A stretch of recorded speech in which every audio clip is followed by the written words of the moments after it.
And welcome back to CentralCoastRadio.com. Well, the second press conference for Renfield was with the star Nicholas Hoult, who plays Renfield in the film, and we pick up with his press conference, and we've just brought you some of the select pieces from it. So here is Nicholas Hoult talking about playing Renfield in Renfield. Renfield is someone who's known, as being kind of Dracula's familiar, and in this story we kind of pick up probably about around 100 years into their relationship. So Renfield's been working for him a long time, and to be honest with you, he's just exhausted with the prospect of continuing to do his dirty work. So he's worn down, he's beaten down, and kind of looking for an escape or some sort of spark to kind of return to his normal life and what he misses. You need someone for this role who's really going to invest time and commitment and really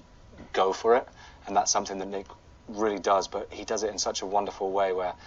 in scenes with him it's just incredibly fun to watch where he's taking interpretation from as well, whether it's Nosferatu and kind of the physical interpretation of Dracula, particularly at the different stages of his healing and power. And the vocal work, and Anne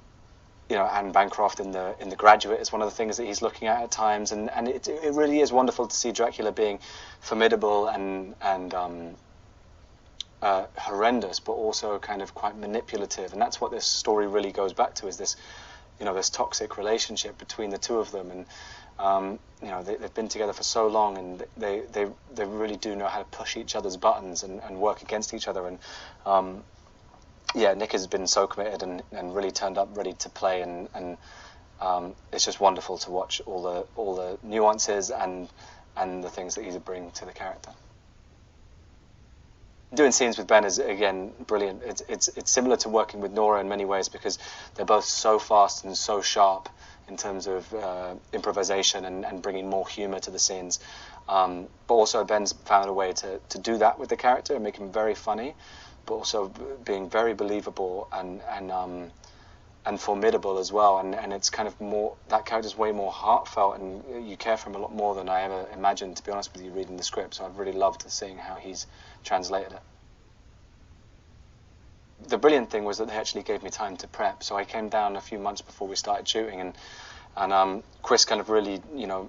asked a lot of me and expected a lot, but in a way that meant that I could really, jump in and try and learn all these kind of fight sequences and kind of parkour-y sort of moves and stuff that hopefully in the film ends up being something that makes it special and brings the character to life in a different way. It's a horror action movie, and that's something that Chris McKay really wanted to lean into, that element of that we could be punching heads off and ripping arms off and all these kind of things that you don't see in a lot of movies, which is really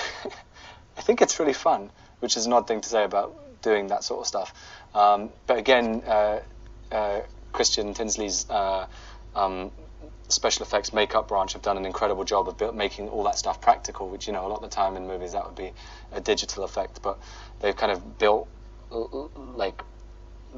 arms that can be ripped off and spurt blood, and the same with head. I've never punched a head off before, and I got to do that on this, so that was one thing off the bucket list. You have the most narcissistic boss imaginable, who's also a powerful blood-sucking vampire, and how you manage to get out of that relationship and survive would be, I think, the pitch, but told in a comedic, heartfelt, absurd, strange way.